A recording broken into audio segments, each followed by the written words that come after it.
killing after killing. They're taking down the crime scene, babe. Victim. Why my baby? After victim. She trusted anybody. Everybody was her best friend. It would prove to be the deadliest year in Anchorage's history. People were getting murdered and people were afraid.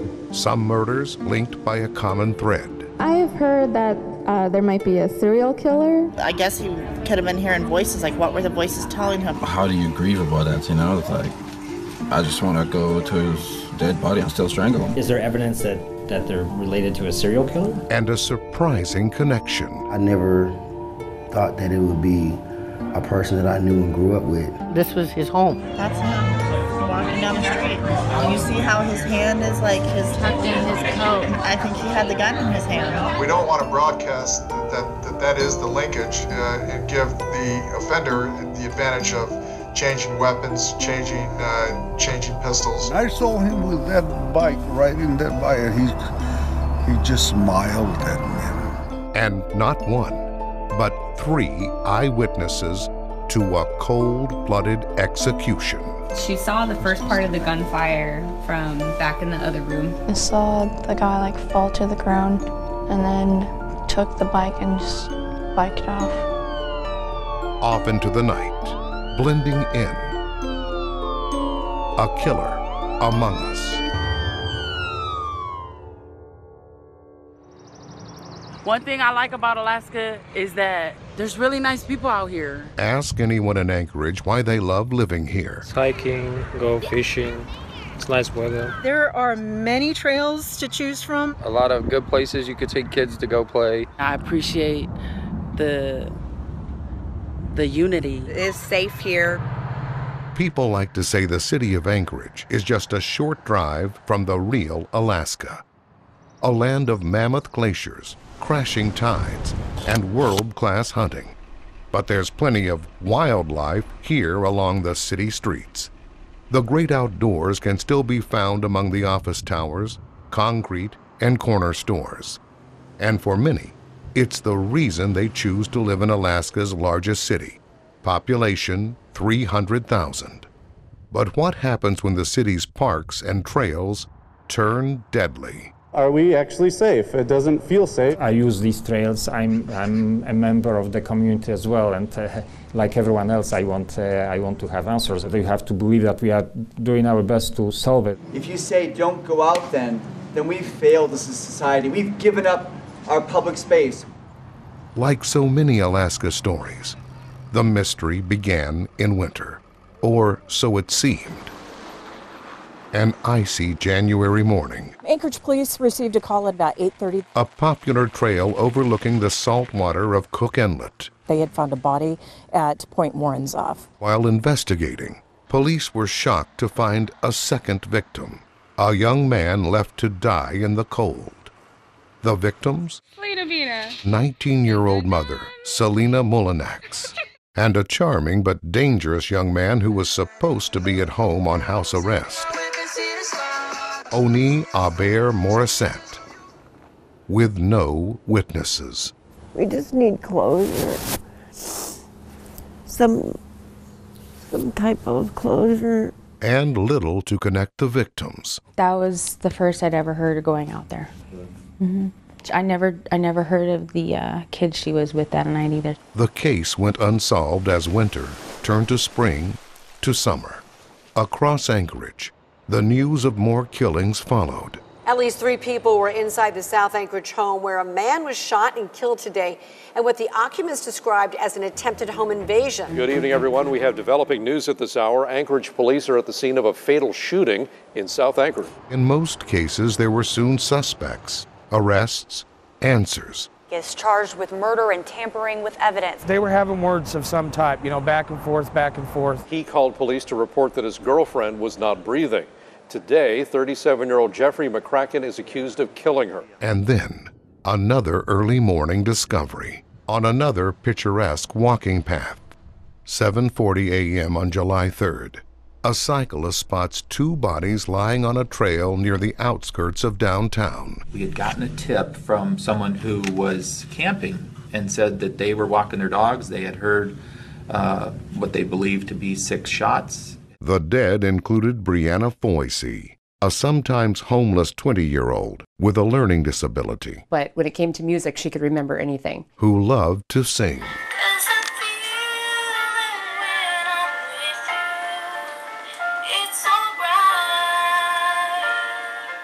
I was cooking for 4th of July, and I was getting ready to go to a friend's 4th of July barbecue, and the trooper showed up. The trooper said, "We need to come in. Can we sit down?" So I thought something's really wrong. So he came in and he said, "I'm here to notify you that your daughter's deceased." Brianna had struggled with drugs for years, according to her friend. All I know is she told me that she was on a bad trail and she needed to get off that path. Her trust, I mean, she trusted anybody. Everybody was her best friend. You know, she had a really hard time seeing a dangerous situation for what it was. The other victim, 41-year-old Jason Netter, who lived on the street too, sleeping, hidden in a junkyard, only 2 blocks from the trail where he died. You guys lived in here? We live in here. It looks like someone already took the barbecue grill that we had. Was this kind of the living place for you and Jason for many years? I've been in this connex for like 3 years with Jason.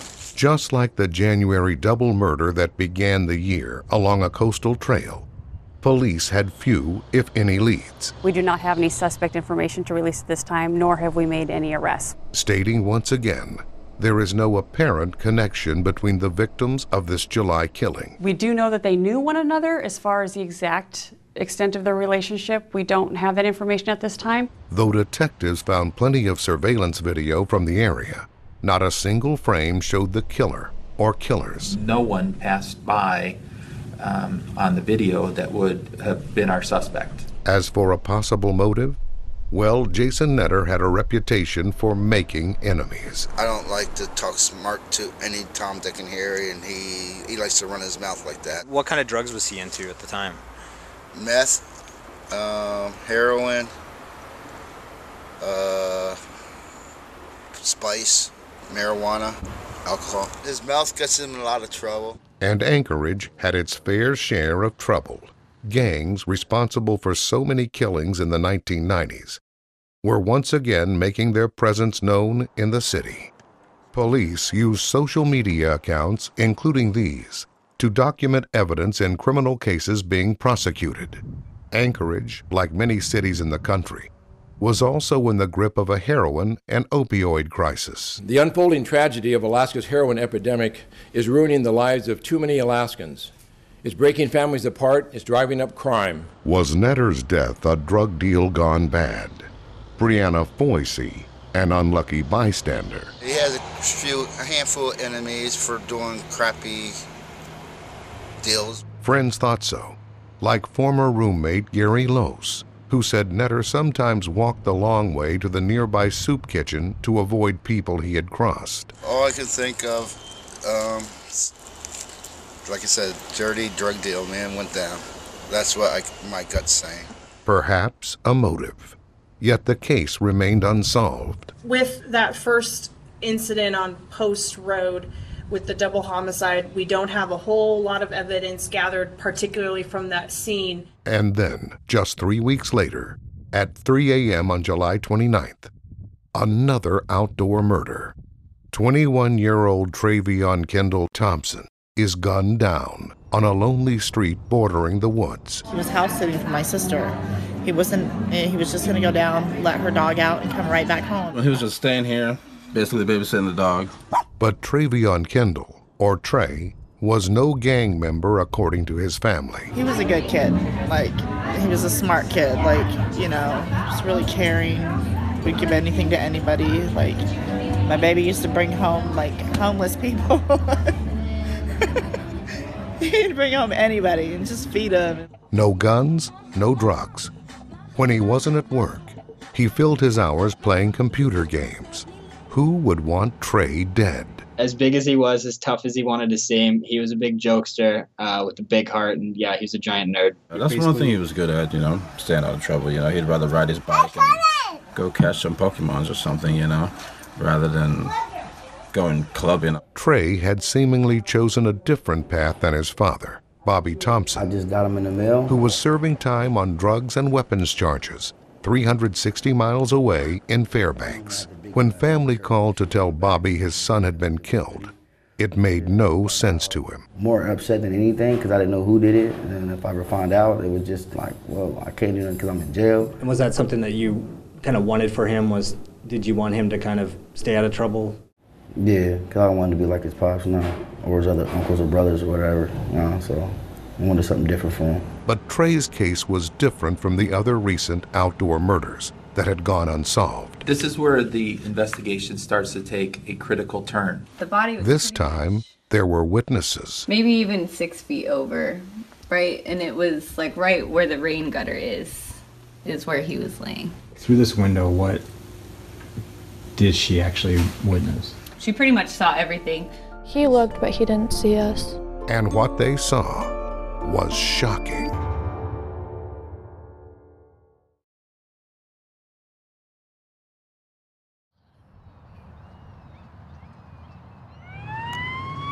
Friday, July 29, 2016.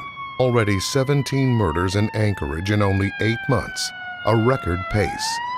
Among the most unnerving, 2 unsolved outdoor double homicides. But tonight, the street felt safe in this woodsy East Anchorage neighborhood. 3 13-year-old girls were having a sleepover, up well past midnight, Every once in a while, I kind of have flashbacks still. and still playing outside. Not so unusual in the land of the midnight sun, We're just like making music videos and stuff. when they noticed something or someone. We were looking down this one road, and there's like someone like standing over by the fire hydrant below a light pole. Someone who didn't belong. It's kind of like a black shadow, creepy. We get a lot of homeless people who live out in the woods back here. So I think he was just kind of lingering and waiting for an opportunity.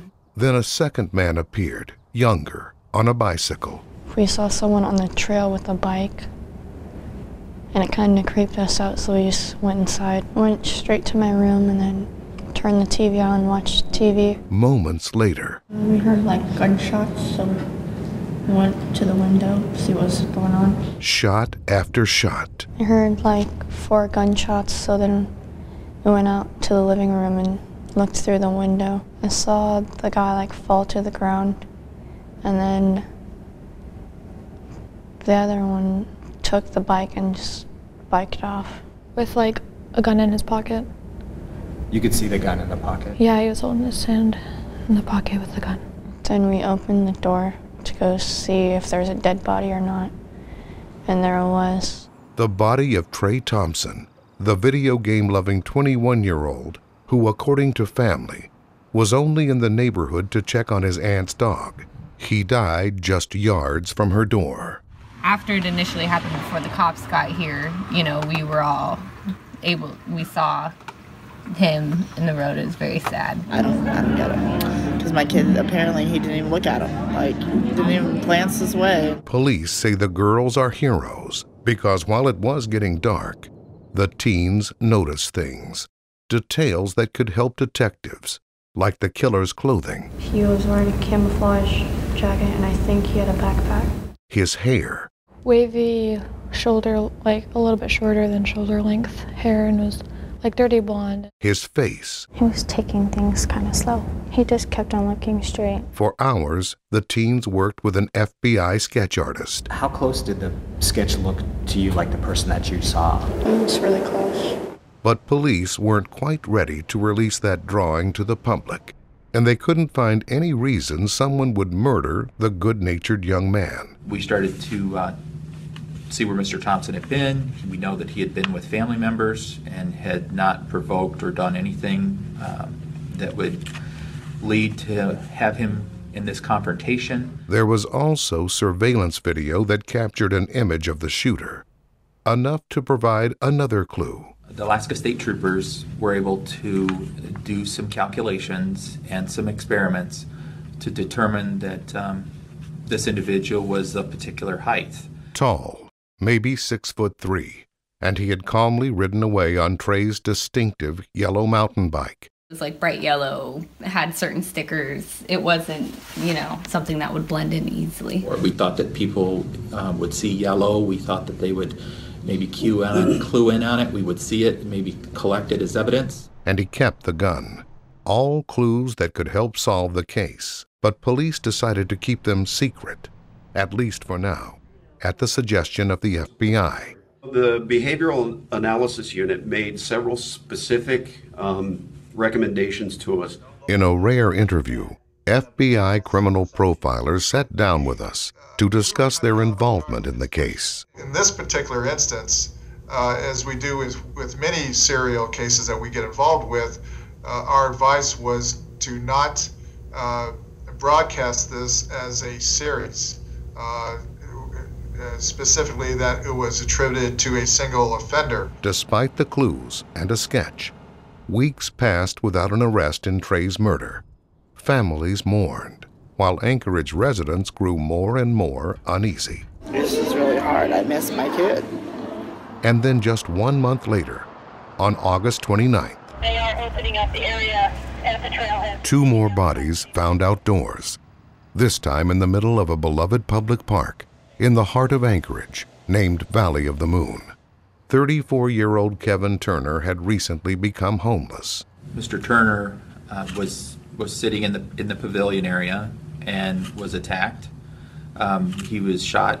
I think he was just sitting there working on his, with his socks and shoes and stuff, and he was probably minding his own business, and he was shot one time. Kevin's brother, Billy Ray Turner. We're so devastated that somebody had taken his life, and it hits us all so deep, that somebody could do such a terrible thing in the city. My brother was my hero. The other victim, 25-year-old Bree DeHuson, was a local activist. At midnight, when the law goes into effect, we have as many people as we can sitting outside of City Hall. Seen here in 2011 while protesting a city law banning the homeless from sitting on city sidewalks. He was just a really gracious, near-perfect human. And it's going to be really hard for me to fathom how something evil could have been bestowed upon him. Police believe he was simply passing through the park. Traveling down the trail and not associated with Mr. Turner at all. He had done that route 100 times. And was likely just shot from a distance. 2 days later, after the latest double homicide, police finally issued a public alert using an online platform known as Nixle, telling Anchorage residents to be extra aware of their surroundings and to avoid traveling alone at night in parks, on bike trails, or unoccupied streets. What were Alaskans to think? Chief, recently there was a Nixle sent out, kind of a cryptic Nixle. There's nothing unusual about this. We advise and try to keep the community informed as best we can. Should the average person in Anchorage be worried? Are these tied together in any way? We need the community's help so much. But there was a strategy at play, police later revealed. We wanted to provide that warning for folks, and we wanted to make sure that we kept the integrity of the investigation so that the gun was not disposed of. Police Sergeant Slav Markiewicz is the longest-serving homicide detective in Anchorage. He says loose lips sink murder investigations. Is there evidence that they're related to a serial killer? We are investigating, and again, any talk about the serial killer is speculation. I don't want to use the word trust, but you have to believe that we are doing our best to solve it. Anchorage police had already reached out to the FBI's Behavioral Analysis Unit in Quantico, Virginia.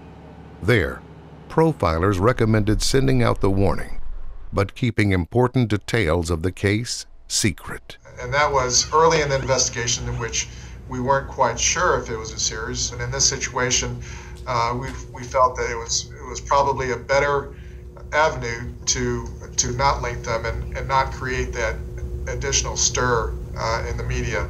But on social media and in conversations with local news reporters, people who claim to have friends or acquaintances in law enforcement told a different story. My doctor just told me there's a confirmed serial killer right now. He's friends with the detective on the case. All the recent killings since the beginning of the year of 2 people at parks, coastal trails, and secluded areas have been done the same exact way by the same 9mm gun. I feel as if it's important for all my friends to be aware.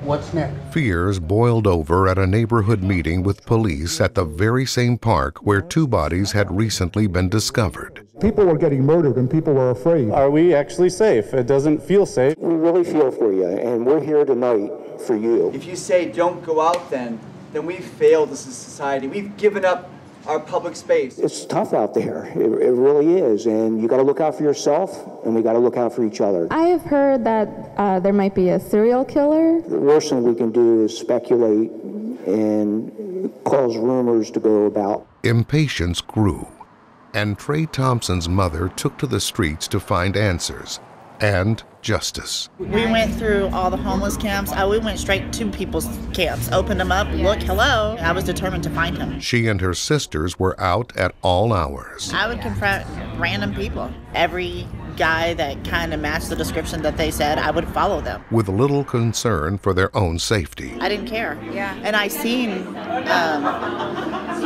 what's his name? James. Mandy Primo says she spotted the man she believed to be her son's killer, walking near the neighborhood of Airport Heights. I seen him walking down DeBar. He went into that bank. I sat across the street by the Alaska Regional Hospital. I crossed over. I sat in the bank parking lot, and he kept staring at me. I called the lieutenant, and I told him, I says, dude, I know this is the guy. I know this is the guy. And I had my son in the car, and I was tempted to go up to him and say something, and he's like, you have your baby in the car. Don't say nothing to him. He's dangerous. Don't say nothing to him. I'm like, dude, I feel it in my heart. This is the guy. And I got my son's picture on the back of my truck, so I know he knew who I was. And he started walking back up the hill. I got pictures in my phone, and it looked like he had the gun in his hand. How did you know it was him? Was it just purely from the sketch? I just felt it. Something came over me, and I felt it. That's him walking down the street. And you see how his hand is like tucked in his coat, like it's longer than. I think he had the gun in his hand, and I didn't care. I did not care. I already told the cops I was going to plead insanity. Trey's Aunt Randy lived in a nearby neighborhood. One day, a man who had recently started living across the street walked up to her. He came up to her and was like, sorry for your loss. And she had no clue. Randy had no clue that the man in front of her that day, trying to console her, was in fact a serial killer. He was closer than anybody thought. By the end of the year, his surprising identity finally revealed. Looking at the sketch, it doesn't look nothing like the guy that Bobby knew when we were kids. Nothing.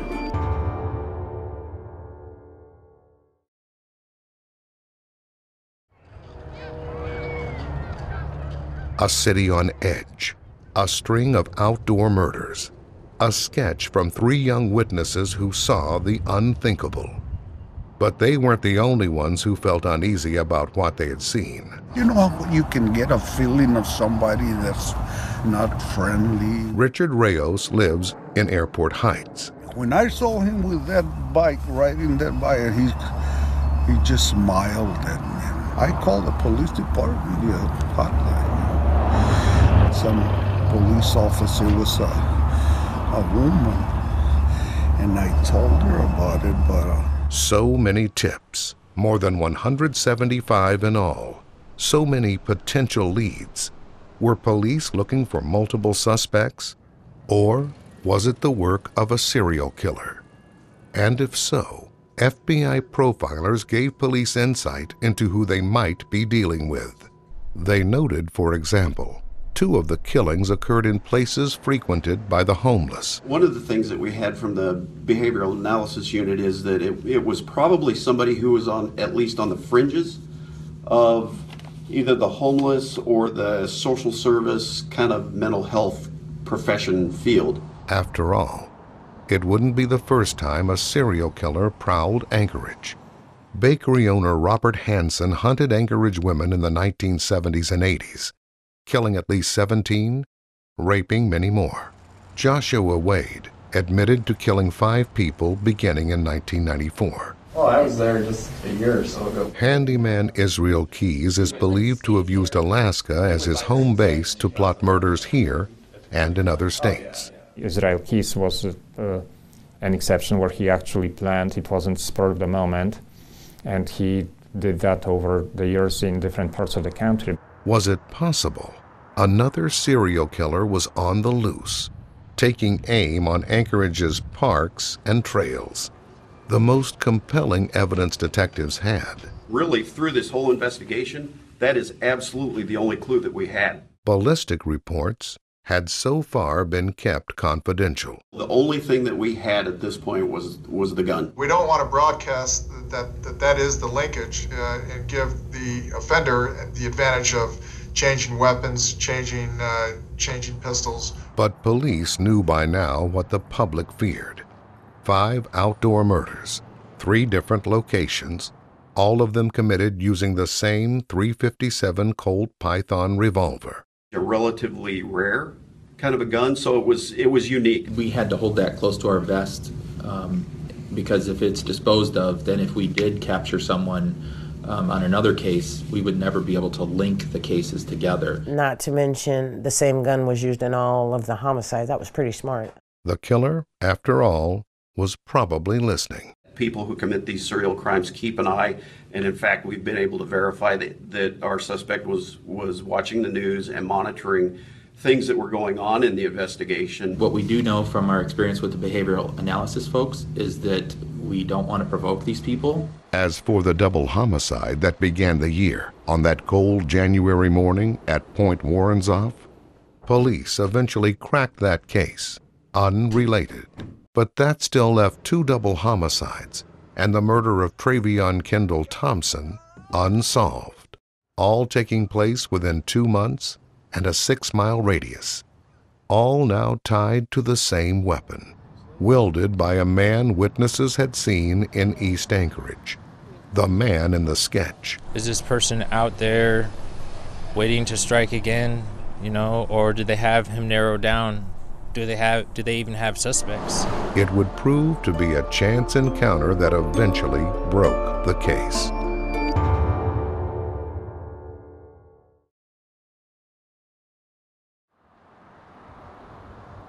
"4:30 a.m., November 12, downtown Anchorage.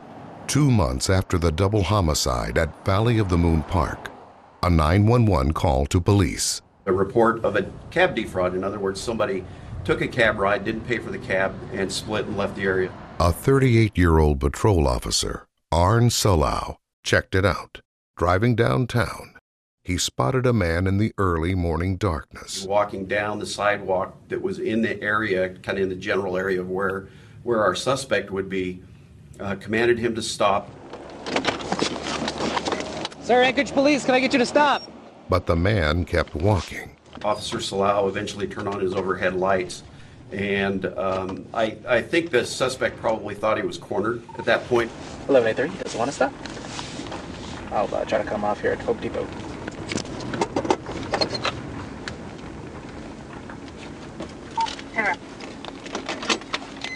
This is the Anchorage Police. You need to stop. This is the Anchorage Police. You need to stop. And I realized he wasn't going to be allowed to leave. And that's when the shooting started taking place. Bullets whizzing around. And police dashboard cameras caught it all. What we see is Mr. Ritchie approaching Salau's car, firing a gun at him. Salau literally flies out of his car. I don't know a better word to describe it. Flies out of his car, returning fire. I heard the gunshots, 6 or 8 gunshots, and that's when the police officer was emptying his chamber. I got to the window, and I just saw the police officer running after the guy, but he was already on the ground. Officer Solau was shot 4 times. The bullets traveled and went up into the middle of his body, fracturing bones, ripping apart muscle. But police say he never stopped fighting. He immediately returned gunfire and physically fought off his assailant. Then 2 more cop cars popped in, blazing with their lights on. Another officer, Sergeant Mark Patsky, joined the gunfight. He was able to charge forward and return fire as well. The suspect was killed. The officer rushed to the hospital to undergo life-saving surgery. Police have not released surveillance video of the gun battle that night, calling it disturbing. It's very horrific. It's shocking. And when the gunfire ended, a revelation equally as shocking. one that would help put an end to the city's summer of fear. I could tell immediately that he was a very tall individual. I saw the Colt Python had been retrieved. The man now lying dead on a downtown Anchorage street matched the description of the shooter who killed Trey Thompson. He even wore the same camouflage jacket. Ballistics would seal the case. It was completely happenstance that the officer ran across Mr. Ritchie. It was just blind luck. Trey Thompson's dad agrees. All the cops are supposed to be out there doing their duties and whatnot, you know what I mean? I believe, honestly, they'd have never found out who did it, you know what I mean, if they never, that situation never happened. 5 months would pass before police formally accused James Dale Ritchie, age 40, of all 5 murders, saying he acted alone in each of the killings. One thing I can tell you, this murderer, it's the worst possible thing. They had looked at other potential suspects, and Mr. Ritchie wasn't really on our radar up until Saturday morning. James Ritchie was known on the street as Tiny. I don't know where that came from, to tell you the truth. I mean, Bobby could probably tell you, but he wasn't tiny. And the final surprise? Tiny was no stranger to the Thompsons. We was watching the news at 10 o'clock news, and it came on, and when I seen the picture, I didn't buckle. Like, what the, you know, dude, what? The next morning, I couldn't wait to get on the phone. He was no outsider to Anchorage either. I couldn't wrap my head around it, and I kind of told Bobby, I can't wrap my head around him doing this. I can't. We've known him for a long, long, long time. He had grown up here, a son of the city he stalked. This was his home. Tiny was part of the crew. Once a young man full of promise, an A student, according to his mom, a champion athlete at East High School in the 1990s. This is the voice of Ritchie's mother. He was a good student. He played sports. He was constantly busy in activities and had planned to leave and go to college. Ritchie even played high school football alongside future NFL player Mao Tosi, also winning a state basketball title with future NBA player Trajan Langdon.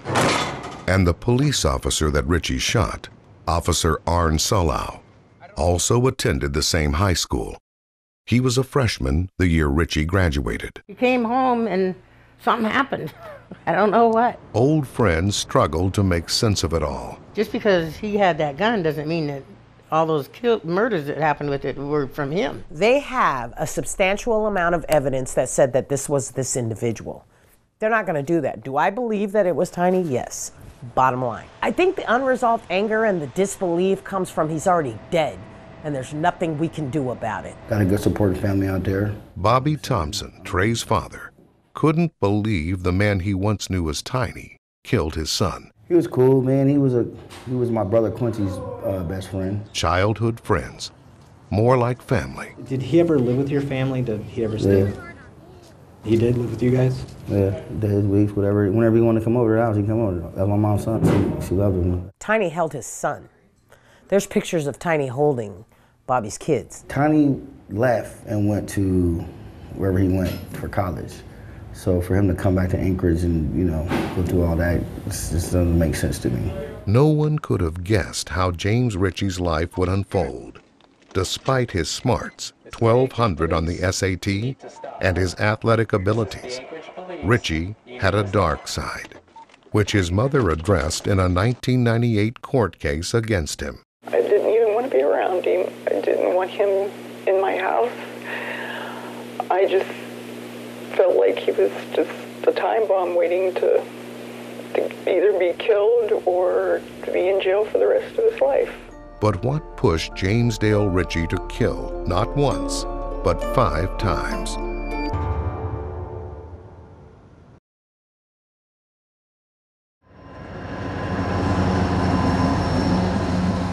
Anchorage could now sleep a bit easier. The man accused of shooting and killing 5 people at local parks, trails, and empty streets was now dead. But who was James Dale Ritchie? How did the life of this once star athlete go so wrong? Police say his motive died with him, leaving only memories and hints behind. This is where I first met him. This is what he looked like. Relics of a dream derailed.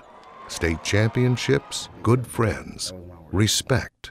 But there were also stories of violence. You know, these kids pit their pit bulls together for fights and stuff, you know. Or I remember he told me one time that one of his dogs, or somebody's dog, got a hold of a rabbit and killed it.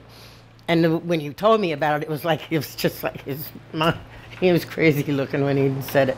A lawyer who represented James Ritchie in a late 90s drug case is heard telling the judge that Ritchie tried, but failed, to join the football team at a West Virginia university. He was a young man who, even though his grades weren't excellent, scored 1,200 on the SATs. And even though junior colleges and small colleges were recruiting him to play ball, he felt that he wanted to play Division I ball. Ritchie declared chemical engineering as his major. He didn't set easy goals, his lawyer said. He found himself on the East Coast at a school in which he wasn't playing ball and started struggling and basically quit going to class. And when he fell short, he returned to Alaska, tumbling headfirst into a life of drugs and crime. In 1996, Ritchie was charged but not convicted of promoting animal fighting. Ongoing accusations followed of dealing crack cocaine and theft. The kids sold drugs off and on. That's something that, you know, is knowledgeable. They all did it. And they'd rob people that sold drugs. They'd rob them for their drugs and their money. Even kidnapping. He was involved in a drug invasion, or a drug-related, apparently home invasion robbery, and kidnapping, in which he was involved with taping up a completely innocent person when that robbery went astray. In a 1998 letter asking for leniency while facing felony drug charges, Ritchie told a judge he wished he had gone to a small school and played sports. "I lay in bed every night thinking about how I've ruined my life," Ritchie wrote. "Then I sit up crying, wishing I could go back to when I was in high school." Despite his rap sheet and the fact he sometimes carried a handgun, friends never thought Ritchie capable of murder. He was a good-hearted person that he loved people. He's a cool dude to hang out with. That's not him. That's not his get down. That's not his MO. Most of them, to have a weapon or a strap as it would be only for show. Most of them weren't clappers. Placed in a situation, they would probably fight versus shoot someone. To old friends, he was only dangerous to himself. His own mother admitting she was relieved when Ritchie spent months behind bars in his early 20s. It meant he was off drugs and off the streets, she told the court. I felt he was safer in jail than he was in the street. But after years spent in and out of prison and halfway houses, Ritchie moved back in with his parents, who now lived in Virginia. And for a while, he seemed to flourish. Broadway, Virginia, a small town of farms and churches. This is just a quaint little place, people to live in, nice neighborhoods, nice people. Next-door neighbor, Alan Hottinger. We never called him Tiny, we always called him James. Super nice guy. Hottinger was impressed with the confident, capable Ritchie, so eager to help. My daughters, when they went to school, had an issue with computers, they'd rely on James, and James would just jump in there and help them out. Even if Ritchie wasn't always the first to speak. Not very outgoing, but I mean, when you would speak to him, he would speak, and he'd carry on a conversation and stuff with you. Ritchie took classes at nearby Blue Ridge Community College, earning an associate degree when he was 37 years old. He wanted a chemical engineering job, and like I said, he was just super intelligent. He went to college. He straightened his life up really good. There was even a relationship. He had a girlfriend, I guess, and they split up, and that kind of soured him on wanting to stay down there, I think. But by early 2016, Ritchie had returned to Alaska. He always missed Alaska. This was his home, and he missed his friends and stuff and wanted to come back. For a time, neighbors say Ritchie appeared to be staying at a home in Airport Heights. A man who lives there now said he was old friends with Richie, but didn't want to talk on camera. Others say they noticed Richie in the neighborhood, but thought little of it. Next door. Next door? Yeah, that's what I've heard. Don't know if it's true. The FBI says certain behaviors were once thought to be common traits among young men who would become violent predators, but now consider that science outdated. Today's FBI profilers, including those who worked on this case, have moved away from looking for suspects who share those traits. There are too many different kinds of serial killers, they say. There's no common precursors. For example, there's nothing that says that somebody is going to commit the serial killing, because that then begs the question, well, why couldn't we come up with a way to prevent it? It's unclear if Richie exhibited warning signs, but that hasn't stopped neighbors from second-guessing anything that later seemed out of place. When I wasn't here one day, my wife, not my wife, but my daughter had food trucks going to her bedroom window. Of course, it scared the heck out of her. While court records indicate Richie had at one time taken antidepressants, police have not yet divulged whether doctors ever diagnosed him with a mental illness. Acquaintances in Alaska say Richie's family had described his odd behavior in the time leading up to the killings, but those family members declined to be interviewed by the media. I knocked on the door and a man answered, said no thank you, and closed the door and locked it. So it's clear to me that they don't want to talk today.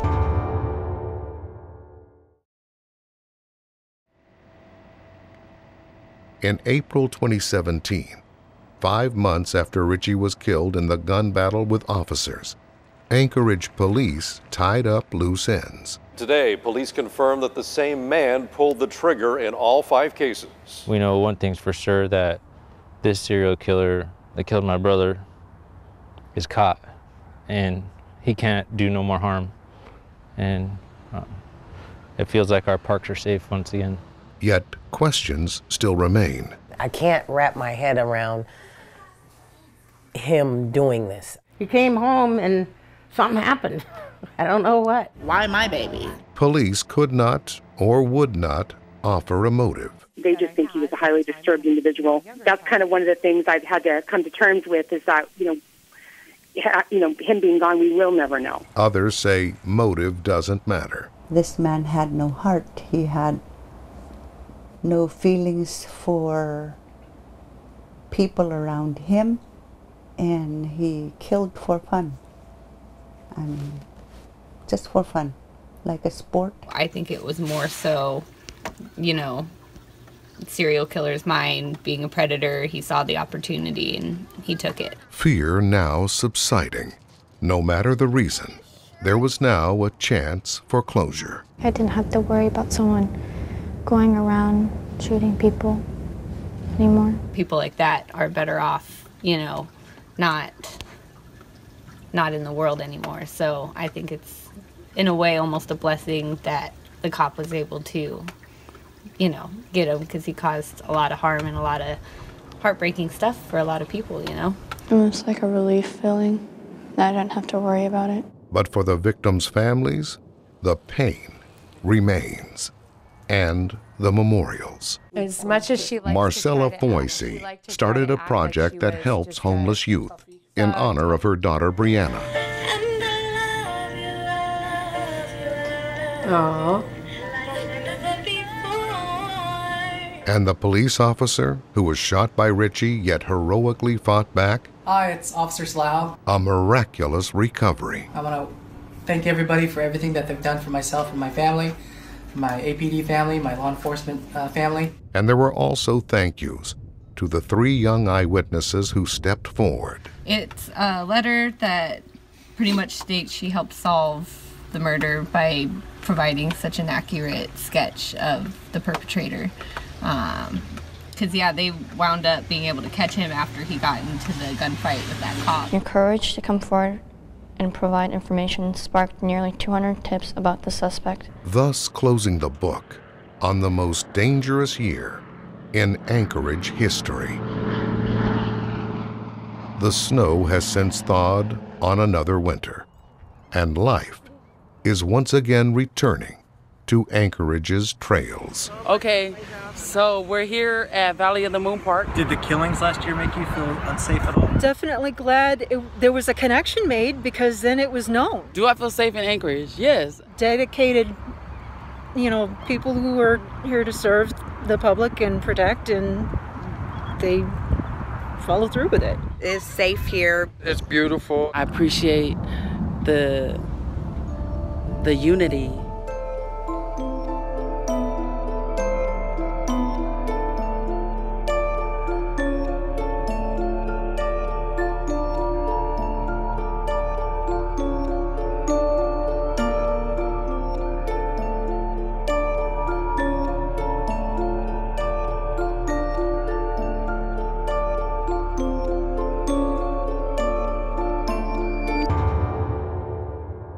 What we're trying to do here today at Valley of the Moon Park is just remember the lives of 5 people whose lives were cut short last year in Anchorage. 5 of the many homicides last year in Anchorage. And so this is kind of a moment of remembrance and a moment of silence for these particular 5 victims. And so what I'm going to do is I'm just going to show each of these victims for about a minute or so, and you'll see that one of the families has joined us. And so I hope you'll like or share a heart and just remember some of the many homicide victims of 2016.